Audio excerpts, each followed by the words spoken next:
पहिली बातमी आहे महाराष्ट्राच्या राजकारणात सध्या सर्वाधिक चर्चेत असलेली राष्ट्रवादी काँग्रेसमध्ये प्रशांत किशोर यांच्या संभाव्य भूमिकेसंदर्भातली।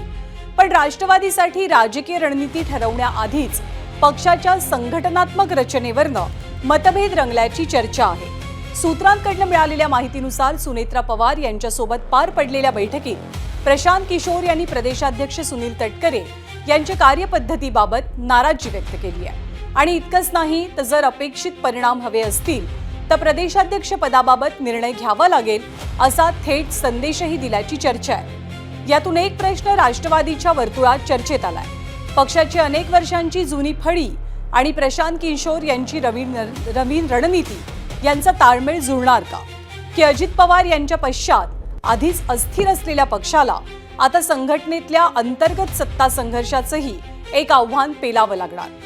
दरम्यान या भेटीच्या वेळेला ज्यांच्याविषयी सर्वाधिक नाराजी व्यक्त झाली त्या सुनील तटकरेंनी या सगळ्या घडामोडींबद्दल आपली प्रतिक्रिया सुद्धा दिली आहे।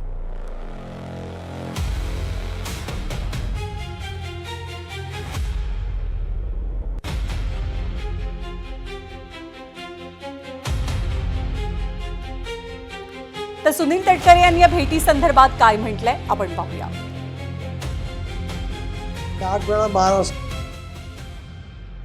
कानाकोपरा अगदी तालुक्याच्या नंतर कुठला तालुका तो चांद्यापासून माथ्यापर्यंत सांगू शकतो। मला त्याची काय चिंता असण्याचं काही कारण नाही। एक भाग आहे आता ते रणनीतिकार जे आहेत त्यांचं एक वेगळं त्याने एक वैशिष्ट्य जपलेलं आहे। पण मला ज्ञात नाही की ते आज आमच्या पक्षासाठी काय काम करतात की काय। स्वाभाविकपणाने बहिणींची अध्यक्ष म्हणून त्यांची भेट जरूर त्या ठिकाणी झाली। 1-1.5 महिन्यापूर्वी आमची एकत्रितपणाने त्याला भेट झालेली होती, पण that was a courtesy call. ते राजकीय रणनीतिकार आणि आमदार प्रशांत किशोर यांनी सुनेत्रा पवारांच्या भेटीत सुनील तटकरेंच्या कार्यपद्धतीविषयी नाराजी व्यक्त केल्याची सूत्रांची माहिती आहे। सोबतच तातडीनं प्रदेशाध्यक्ष पदाचा निर्णय घेण्यासंदर्भात सूचित केल्याचंही कळतंय। या घडामोडींवरती राष्ट्रवादी काँग्रेस पक्षातनं उमटलेल्या प्रतिक्रिया सुद्धा बराच बोलक्या आहेत। आमच्या पक्षामध्ये आमच्या प्रमुख सुनेत्रा वहिनी आहेत, आमचे पक्षाचे अध्यक्ष सुनील तटकरे साहेब आहेत, प्रफुल्लभाई पटेल आहेत, छगन भुजबळ साहेब, आमचे भुजबळ साहेब हे आमचे सिनियर नेते आहेत। यांच्याबद्दल कोणाबद्दलही आमच्या पक्षामध्ये नाराजी नाही आहे। किशोरांमुळे भाजप राष्ट्रवादीमध्ये आता सध्या बेबनाव सुरू आहे। मला काय तसं वाटत नाही, कारण ते म्हणजे प्रशांत किशोर यांनी अनेक राज्यांमध्ये जे आहे वेगवेगळ्या पक्षाच्या प्रचाराचं किंवा त्यांना सल्ला देण्याचं काम केलं। पण राष्ट्रवादीमध्ये काय अजून त्यांची नेमणूक झाली आहे असं मला वाटत नाही। याची मला कल्पना नाही। खरं म्हटलं तर तो त्यांच्या पक्षाचा अंतर्गत मामला आहे, त्यांच्या अंतर्गत विषय आहे।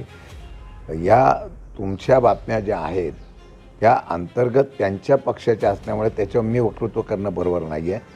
कोणी कोणाला नेमायचं कोणी कोणाला हे ठेवायचा हा त्यांचा अधिकार आहे, त्यामुळे मी याच्यावर भाष्य करणं योग्य ठरणार।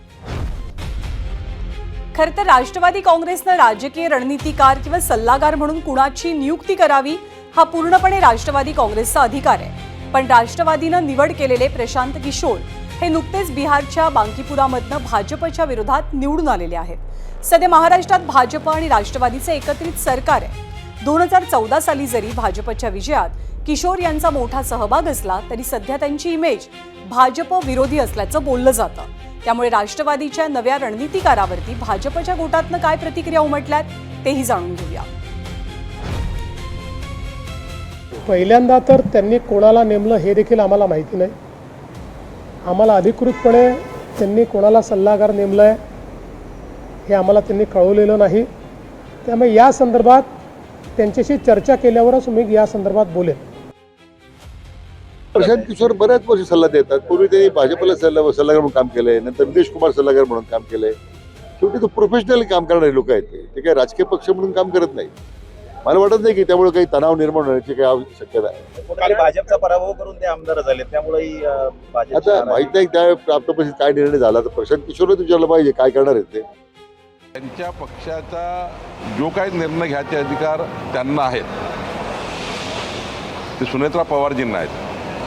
परंतु महायुतीमध्ये कुठल्याही शंका कुशंका डॅमेजेस होणार नाही याची काळजी घेण्याचे संपूर्ण जबाबदारी आमची सर्वांची आहे. एक आचारसंहिता केली आहे सर्वांनी आम्ही की महायुतीला समजा शिवसेनेला भाजपाने कुठल्याही पद्धतीने डॅमेज करायचं नाही, राष्ट्रवादीने भाजप शिवसेनेला डॅमेज करायचं नाही. तर राष्ट्रवादी काँग्रेसच्या निमित्तानं प्रशांत किशोर यांचं नाव राज्याच्या राजकारणात पुन्हा एकदा चर्चेत आलंय. देशाच्या अनेक निवडणुकीच्या मैदानांमध्ये प्रशांत किशोर हे एक असं नाव आहे ज्यांची राजकीय मदत मोदींपासून ते ममतांपर्यंत, नितीश कुमारांपासून जगनमोहन रेड्डींपर्यंत अनेकांनी कधी ना कधी घेतली आहे. Data, booth management, social engineering, प्रभावी घोषणाबाजी आणि जनमताचं अचूक रीडिंग या 5 गोष्टींच्या आधारे त्यांनी अनेक राजकीय पक्षांना सत्तेपर्यंत कसं पोहोचवलंय त्या संदर्भातला हा विशेष रिपोर्ट पाहूया.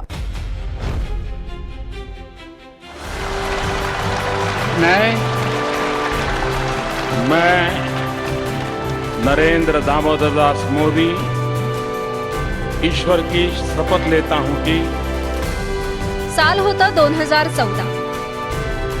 नरेंद्र मोदींच्या नेतृत्वात भाजपनं स्वबळावर केंद्रातली सत्ता गाठली. नरेंद्र मोदी देशाचे पंतप्रधान झाले. तेव्हाच मोदींच्या विजयी प्रचार मोहिमेचे शिल्पकार म्हणून प्रशांत किशोर यांचं नाव देशासमोर आलं. चाय पे चर्चा आणि मोदींच्या 3D सभांची आयडिया सुपरहिट झाली आणि प्रशांत किशोर राजकीय वर्तुळात गेम चेंजर म्हणून गाजू लागले. पण अगदी पुढच्याच वर्षी 2015च्या बिहार विधानसभा निवडणुकीत किशोर यांनी नितीश कुमार आणि लालू प्रसाद यांच्या महाआघाडीला साथ दिली. प्रचाराची मुख्य घोषणा होती, बिहार में बहार है, नीतीश कुमार है. नितीश आणि लालूंनी बिहार जिंकलं आणि भाजपची पिछेहाट झाली. यानंतर प्रशांत किशोर यांच्या कारकिर्दीचा आलेख चढताच राहिला. 2017 पंजाबची विधानसभा निवडणूक, कॉफी विथ कॅप्टन या घोषणेसह अमरिंदर सिंग यांच्या नेतृत्वात 10 वर्षांच्या वनवासानंतर काँग्रेस पुन्हा सत्तेत आली. 2019 आंध्र प्रदेश विधानसभा निवडणूक, वायएसआर काँग्रेससाठी किशोर यांनी यशस्वी मोहीम राबवली. जगनमोहन रेड्डी मुख्यमंत्री झाले. 2020 दिल्ली विधानसभेची निवडणूक, अरविंद केजरीवालांच्या आम आदमी पक्षानं प्रशांत किशोरांच्या पॉलिटिकल स्ट्रॅटेजीसह दणदणीत विजय मिळवला. 2021 पश्चिम बंगालची निवडणूक, प्रशांत यांच्या कारकिर्दीतली ही सगळ्यात आव्हानात्मक निवडणूक मानली गेली. दीदी के बोलो आणि बांगला गोरबो ममता या प्रचार घोषणांनी भाजपचं आव्हान मोडत ममता बॅनर्जींनी विजय साकारला. 2022 साली पीकेंनी मोठा निर्णय घेत स्वतः राजकारणात उडी घेतली. सध्या ते जनसुराज पक्षाचे नेते आहेत आणि बिहारच्या बाकीपूरचे आमदार. प्रशांत किशोर यांचं नाव सध्या महाराष्ट्रात चर्चेत आहे ते राष्ट्रवादीमुळे. अजित पवारांच्या पश्चात त्यांच्या पक्षाचा वेग वाढवण्याचं काम पीके कसं पार पाडतात याकडे अर्थातच नजरा असतील. ब्युरो रिपोर्ट, एबीपी माझा. तर प्रशांत किशोर यांची राष्ट्रवादी काँग्रेसमधली एंट्री वरवर पाहता पक्षाला बळ देणारी वाटत असली तरी प्रत्यक्षात ती पक्षासमोर एकाच वेळेला 3 आघाड्यांवरचं आव्हान उभं करणारी असू शकते. प्रदेशाध्यक्ष असलेले जुन्या फळीतले सुनील तटकरे आणि नवीन सल्लागार म्हणून चर्चेत असलेले प्रशांत किशोर यांच्यातलं द्वंद्व वेळीच न मिटल्यास पक्षाला फटका बसू शकेल. आव्हान क्रमांक 2 या नवीन सल्लागाराच्या नियुक्तीवरनं भाजप नाराज असल्याची चर्चा आहे. मित्र पक्षातला हा तणाव वाढला तर त्याचा भविष्यातल्या राजकीय समीकरणांवरती सुद्धा परिणाम होण्याचा अंदाज आहे. तर अजित पवारांच्या पश्चात पक्ष संघटना आणि नेतृत्वावरचा विश्वास टिकवणं चॅलेंजिंग आहे. अशात बाहेरून आलेला रणनीतिकार सुरुवातीलाच पक्षरचनेमध्ये बदलांची मागणी करत असेल तर अंतर्गत गोटातनं सुद्धा विश्वासार्हतेचं मोठं आव्हान आगामी काळात निर्माण होण्याची शक्यता व्यक्त होते.